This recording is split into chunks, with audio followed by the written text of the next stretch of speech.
wale waliokuwa wamempeleka pale mgonjwa ndio wanaweza kasimamia matibabu, sio yule mgonjwa. Atibiwe kwanza mgonjwa, alafu wale wa nyuma ndio waweze kushikishwa dhamana ya kuweza kutoa pesa, ikiwa kwamba yule aliyopelekwa pale katibiwa. So kwanza mpaka eti mpaka pesa itoke ndio mgonjwa atibiwe. Yani unajua hudumiwe kwanza, pesa inakuja baada ya huduma. Kati ya uhai na pesa, kipi kina thamani? Yani naweza kuzungumza kwamba vyote vina thamani kwa sasa.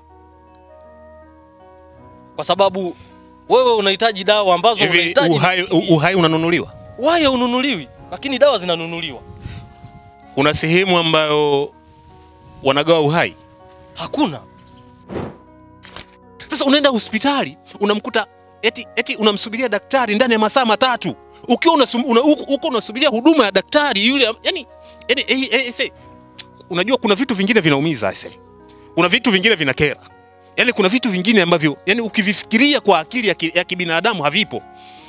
Daktari uko hospitali kwa niaba ya kufanya kazi, kwa niaba ya kumhudumia yoyote yule ambaye anayekuja pale mtu kusababishia kifo wakati alikuwa na uwezo wa kuweza kukupa huduma, walau ukajitetea kwa muda, yani ukajitetea hivi mimi naenda pale hospitali kwenda kutibiwa. Je, nimefuata kifo, nimefuata huduma ili niweze kupona? Naam ndugu wapenzi watazamaji, tupo live na kama kawaida yetu ni tuko kwenye huduma zetu zile za kibenchi. Ndugu mtazamaji unayetufuatilia kupitia Silila TV, ni kwamba leo tuna mada ambayo tunaijadili. Najua kabisa na wewe itakugusa, na pia unaruhusiwa kutoa komenti na kuchangia mawazo hapo. Niko na jamaa wangu hapa, lakini pia lazima nijitambulishe. Mimi naitwa Shamte Mkumbwa, napatikana kwenye mitandao yote ya kijamii. Lakini pia niko na Best hapa. Bwana ndugu yangu, mambo vipi? Salama. Uko poa kabisa? Namshukuru Mungu niko salama kabisa. Au sio? Bwana mimi kidogo nina swali. Na katika swali hili linahusiana na huduma za kijamii. Bwana tunaingia kwenye upande wa hospitali.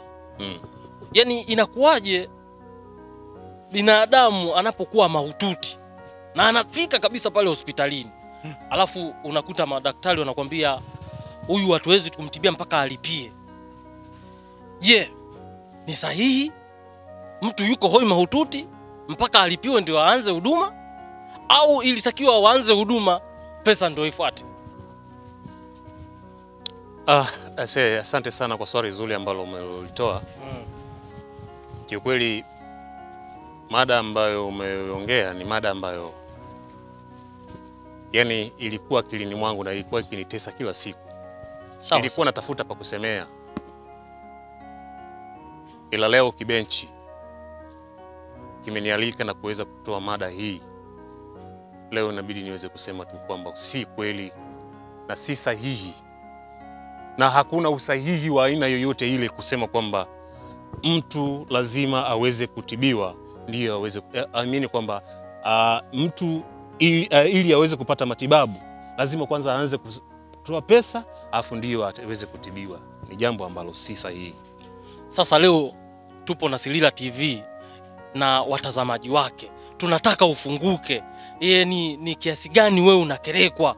Ni kiasi gani wao wanafanya yale matukio, kwamba mtaani huku mnajisikiaje kutokana na huduma zile ambazo wao wameziweka? Lakini nataka kuzungumza kwamba ukumbuke ile ni sheria ambao ipo kila hospitali ukienda iko hivyo yani. Nikwambie kitu ndugu mtangazaji. Maisha ni uhai. Na uhai una thamani sana kuliko kitu cha aina yoyote ile. Lazima uwe hai ndio uweze kupata pesa. Ukiwa una uhai huwezi kupata pesa. Lakini ukiwa una uhai huwezi fanya jambo la aina yoyote ile. Sasa yule ambaye anayejali pesa kuliko uhai ni mtu ambaye yani nimchukulie ni mtu ambaye kwanza yeye mwenyewe hajielewi. Kwa nini unasema hajielewi? Hajielewi kwa sababu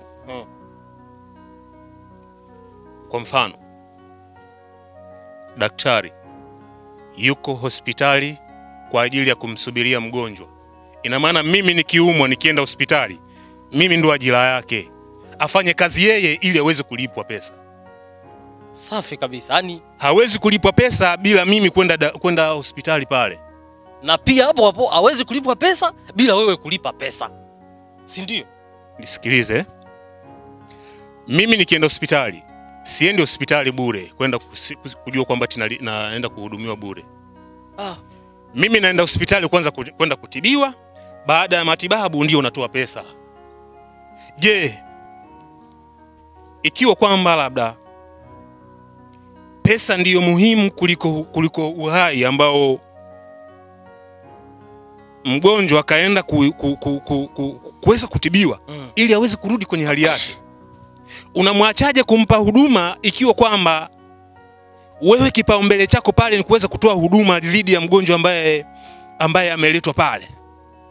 Utajulikana ni daktari vipi ikiwa kwamba huwezi yani hujamtibu mgonjwa mpaka pale ambapo eti akupe pesa? Ni sawa, ni kweli una haki daktari kuweza kupata pesa ili aweze kutibiwa, kwa sababu unajua kwamba wewe elimu yako umeipata kwa gharama, labda madawa yamepatikana kwa gharama. Lakini sasa elimu yako bila kuweza kunitibu mimi, huwezi kuonekana chochote. Hizo dawa ambazo zinazonunuliwa kwa gharama bila kuweza kunitibu mimi, kunitumikia mimi ambaye ndiye mlengo wa hizo dawa na mlengo wa elimu yako, bila kwanza kunipa kwanza kipaumbele mimi, alafu hayo mengine yakafuata baadaye.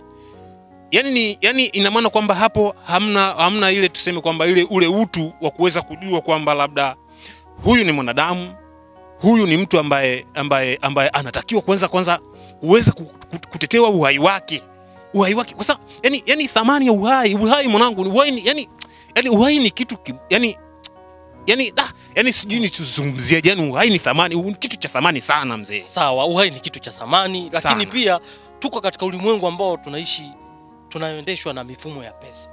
Yani pesa ndo imekuwa kipaumbele kuliko hicho wewe unachokiongea muda huu, kwa sababu unafika pale yule naye kaajiliwa, umeona, ameambiwa hivi pesa, pale kaajiliwa kufanya nini? Kutibia watu. Kwa hiyo mimi nimeenda pale ili niweze kufanya nini? Kutibiwa. Lakini sio bure. Kwani mimi nimeenda pale kwenda kutoa bure? Kwenda kutibiwa bure? Ni wengi, kwa sababu unakuja. Mimi nimeenda pale, yani mgonjwa yani kapelekwa pale akiwa mahututi. Ina maana kwamba pale haelewi kitu cha aina yoyote zaidi ya matibabu.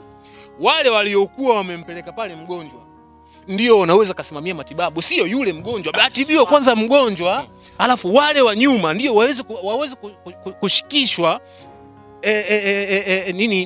dhamana ya kuweza kutoa pesa, ikiwa kwamba yule aliyopelekwa pale katibiwa.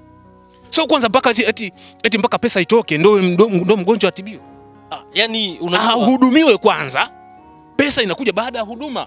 Labda tu nikwambie kwamba wasababishaji ni nyinyi wenyewe, kwa sababu yani hiyo mifumo ilikuwepo hapo awali, lakini changamoto inaowatesa zaidi ni ile kwamba unakuta mtu tayari amekuja yuko hoi mahututi, anatibiwa, mwisho akapoteza maisha.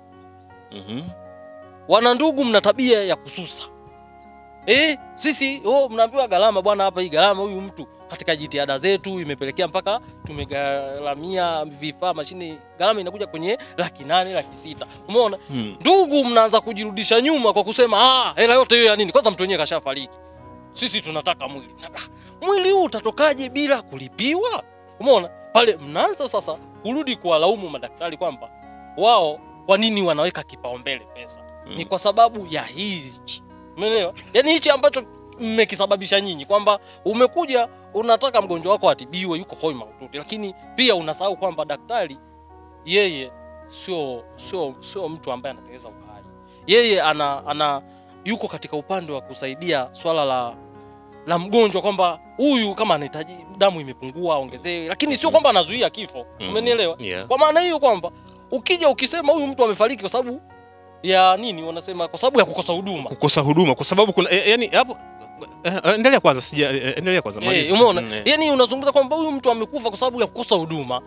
Hali ya kuwa kumbe hapana, yule mtu ni siku zake zimefika, isipokuwa tu chanzo cha kifo huwa hakikosekaniki. Umenielewa? Kwa maana ya kwamba mimi naona daktari anapotanguliza kwamba lazima ulipe, mimi naona yuko sahihi. Kwa sababu siku zote anakuambia ukitaka kudai chako, ukitaka kuwa mbaya, dai chako. Okay. Hili ni kweli sio kweli?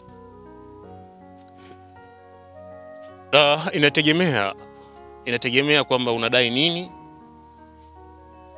na huyo mtu ambaye unayemdai yupo kwenye mazingira gani. Si ndio haya tunazungumza? Wewe unataka mgonjwa wako atibiwe kabla hujalipa. Na daktari ashakwambia lipieni tumtibie huyu. Ndugu mtangazaji, labda nikuulize swali. Kati ya uhai na pesa, kipi kina thamani? Yaani naweza kuzungumza kwamba vyote vina thamani kwa sasa. Kwa sababu wewe unahitaji dawa ambazo unahitaji. Uhai unanunuliwa? Uhai ununuliwi, lakini dawa zinanunuliwa. Kuna sehemu ambayo wanagawa uhai? Hakuna. Ila dawa zinanunuliwa, sio? Ndio. Kwa hiyo uhai una thamani kuliko dawa, sio? Ndio maana nimekuja kukwambia hivi. Yaani dawa na uhai naweza kusema vyote viko sawa, kwa sababu wewe unachokimbilia kwa daktari ni nini kama uhai haununuliwi? Ni matibabu. Matibabu. Ndio maana yanahusiana na nini? Ya kutetea uhai wangu mimi. Kwa hiyo kumbe dawa inatetea nini? Dawa inatetea uhai wangu mimi. Sasa kumbe dawa ndio inatakiwa itetee uhai wako, si ndio? Ndio maana ile dawa inahitaji pesa sasa. Sawa. Mimi sijakataa. Sijakataa hiyo yote. Upo sahihi. Ila mimi nakaa kwenye pointi moja. Unajua kuna baadhi ya madaktari, si wote na si hospitali zote, kuna baadhi ya hospitali. Unajua wao kwa kuwa wanaonekana kwamba ni madaktari au ni manesi, wanataka kutumia kile cheo kama fimbo ya kuweza kuwahukumia wengine. Unajua kuna baadhi ya madaktari au kuna baadhi ya manesi wanaona tayari wao wameshamaliza. Hapana. Hawawezi kuugua, hawawezi kupata kitu cha aina yoyote. Mgonjwa akipelekwa pale hospitali, akienda pale hospitalini, anaangaliwa kama kidonda au kama kinyesi. Inafikia wakati mgonjwa unaenda hospitali, ile tu kumuona daktari, kwanza unachukua masaa 3-4 daktari akiwa ameenda kunywa chai. Unamsubiria, unaumwa, uko hali mbaya, unajisikia vibaya kweli. Yaani unajua siri ya ugonjwa anaijua ambaye anayeumwa. Daktari hawezi kujua siri ya ugonjwa wako. Kwa nini? Daktari anakupima tu na kujua kwamba wewe unaumwa nini. Ila wewe unayeumwa ndio unaujua uchungu wa ule ugonjwa ambao unaumwa. Daktari hajui maumivu ambayo ugonjwa wako ambao unausumbuka. Ila wewe ulienda pale hospitali ndio ambaye unaisumbuka na lile vira ambalo limekusababisha uende pale. Sasa unaenda hospitali, unamkuta eti unamsubiria daktari ndani ya masaa 3. Ukiwa unasubiria huduma ya daktari yule, yani unajua kuna vitu vingine vinaumiza sasa. Kuna vitu vingine vinakera. Yaani kuna vitu vingine ambavyo ukivifikiria kwa akili ya kibinadamu havipo. Daktari uko hospitali kwa niaba ya kufanya kazi, kwa niaba ya kumhudumia yoyote yule ambaye anayekuja pale kwa nia kupata huduma. So kusubiria wewe umeenda kunywa chai masaa 3, mimi nateseka kunaumia. Je, nikifa hapo bila kupata huduma yako, ambaye amesababisha kifo changu ni nani? Ni Mungu. Ni Mungu. Kupitia nani? Yaani hiyo ni kupitia wewe, ni siku zako zimefika. Kwa nini umlaumu daktari? Unajua kuna mambo mengine huaga tunamshirikishaga Mungu ikiwa kwamba sisi wenyewe ndio huwa tunajitakia. Unajua kuna vitu vingine huwa vinatokeaga tunakuja kujisemesha kwamba ni mipango ya Mungu. Kuna mipango ya mwanadamu. Mtu kukupa sumu wewe ukafa, so mipango ya Mungu, ni mipango ya mwanadamu. Mtu kusababishia kifo wakati alikuwa na uwezo wa kuweza kukupa huduma, walau ukajitetea kwa muda, yani ukajitetea hivi mimi naenda pale hospitali kwenda kutibiwa. Je, nimefuata kifo, nimefuata huduma ili niweze kupona? Umefuata huduma. Sasa je, nimekufa bila kupata ile huduma ambayo nimepata pale? Ina maana kwamba yani nimeenda kupata nini? Kupata huduma, kupata kifo hospitali. Sasa wewe kwa nini uzungumzie kwamba pale umecheleweshwa ukafa?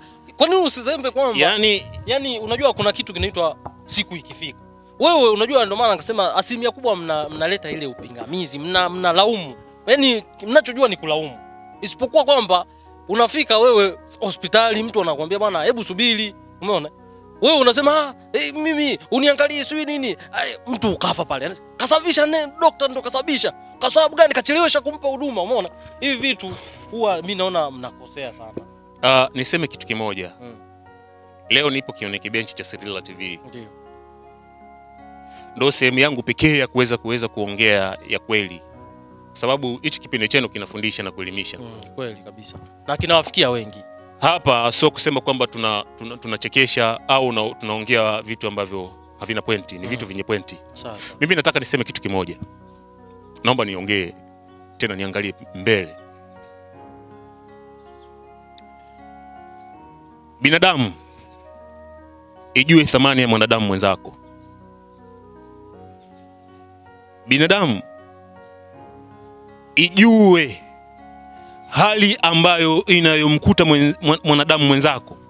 Hebu igeuze kwamba ile hali ambayo inayomkuta mwanadamu mwenzako igeuze kama imekukuta wewe. Wewe unafikiri yani unaweza ukaipokea vipi? Unajua daktari hata wewe mwenyewe unaumwa. Nesi hata wewe mwenyewe unaumwa. Jifikirie, je, wewe daktari umeumwa kama yule mgonjwa ambaye ulikuwa ukimpita tu, humtibii mpaka pale pesa ambazo ulizokuwa ukizitaka zikufikie mikononi. Je, ungekuwa ni wewe upo kwenye hali kama ile, ungekuwa kwenye hali gani? Au ungejisikiaje? Acha tu wewe, mwanao, ndugu yako wa karibu tu. Je, usingemhudumia? Au ungesubiri akulipe pesa ndio umhudumie? I say tusithamini sana pesa. Pesa ndiyo ni kila kitu. Ila pesa inunui uhai. Pesa inunui uhai. Uhai ni kitu cha thamani sana. Utu kwanza.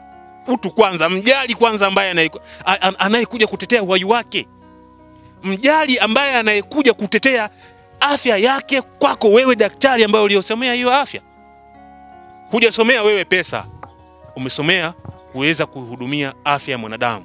Hujasomea kuihudumia afya ya fedha. Ungekuwa umesomea afya ya fedha, ungekuwa kwenye benki. Wewe uko hospitali kwa niaba ya kuhudumia watu tu ambao wanaokuja pale kutetea afya yao. Je, unataka pesa? Wewe ungekuwa benki ungetaka nini? Ungetaka afya? Hivi yani labda nikwambie kwamba yani unavyomuona mtu anatetea nafsi yake, si ndio? Kwa upande huo unaomzungumzia daktari kwamba yule kaajiriwa, unajua. Ameambiwa kaajiriwa na nani? Na bosi. Bosi yani yule sawa ndio kaajiriwa. Kaajiriwa na kweli. Na mimi mpaka naenda hospitali. Sio kusema kwamba mimi naenda bure. Sasa kwa nini hiyo hela unapoambiwa ilipe usilipe tu? Yote ya nini sasa? Unazunguka mtu wa nini? Sawa, mimi naweza kusema kwamba na uwezo labda tuseme kwamba labda nimeenda pale hospitali natakiwa niweze kutoa pesa ili niweze kulipiwa huduma. Sawa, nimejikimu mimi nina uwezo wa kuweza kupata huduma. Je, vipi yule ambaye kapata ajali njiani tu? Mimi nimemchukua, simjui. Hanijui. Nimemchukua, nimemwokota mtu yule, nimempeleka hospitali akiwa yuko hali mbaya. Unamfikisha pale kama nani? Ninamfikisha pale hospitali mimi kama raia mwema tu. Raia mwema. Hanijui, simjui. Nimemfikisha hospitali kama raia mwema, kama msaada. Sawa. Sehemu ambayo anaweza kupata huduma. Umetoa ripoti wapi? Kutoa ripoti wapi? Wewe unaelewa kabisa sheria inatakiwa ifuate mkondo wake. Nenda kachukue PFC, mpeleke yule mtu. Bwana ikitokea PFC gani? Ikiwa kwamba mtu anatakiwa aweze kupata huduma mwanangu. PFC gani? PFC inakuja baada ya mtu kupata huduma. Bwana wewe umpasuka, damu zinamwagika kuliko maelezo. Je, jeraha liweze ili jeraha lizibwe, damu zile zisiweze kuvuja mpaka PFC kweli? Siwezi kupata huduma kwanza mpaka pesa. Na ndio maana ikawekwa sheria kwamba fuata sheria ndipo mambo yaende sawa. Wewe unakuja kwenye kulaumu tu. Hapana, mimi si laumu tu. Mimi si laumu tu jamani. Mimi ninaongea kitu ambacho kiko kwenye pointi. Pesa, utu ni vitu viwili tofauti. utu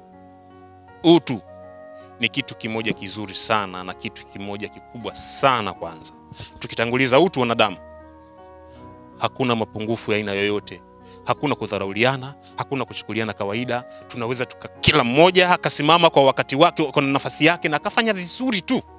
Kwa hiyo tukitanguliza utu. Lakini tukianza kutanguliza pesa mbele, hakuna chochote kitakachotokea. Je, mimi sina pesa, yule ambaye hana pesa kuweza kupata huduma afe tu. Sawa, najua umeshaongea ya kwako ya moyoni, lakini pia wewe umekuja kusimamia upande gani, kwamba je, wanachofanya ni sahihi sio sahihi? Wanachofanya sio sahihi, wajirekebishe madaktari na baadhi ya manesi. Nikizungumza hivi si kusema madaktari wote. Kuna madaktari ambao wanajielewa, kuna manesi ambao wanajielewa, lakini kuna manesi wengine hawajielewi, madaktari wengine hawajielewi. Wao wakikorofishwa na ndoa zao huko kwao, zile hasira wanazipeleka kwa wagonjwa hospitali. Jamani, tujirekebishe.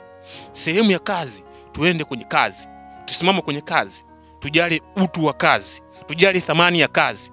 Mteja ambaye anayekuja pale, mjali mteja. Mgonjwa ni mteja, mkaribishe, muhudumie kwanza, muhudumie, mpe huduma. Akitoka pale ili aweze kurudi kwa mara ya pili, akutangazie wewe soko lako. Sawa kabisa. Tunashukuru ndugu mpenzi, rafiki wa karibu ambaye umeona utoe ya moyoni.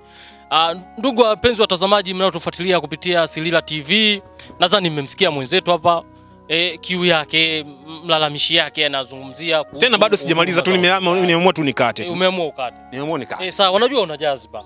Lakini pia nyinyi mnaotutazama mna maoni yenu hapo, shusheni comment. Je, huduma tunazopewa hospitali ni sahihi? Je, kutanguliza pesa ni sahihi ama si sahihi? Bwana, endelea kutufuatilia kupitia Kibenchi.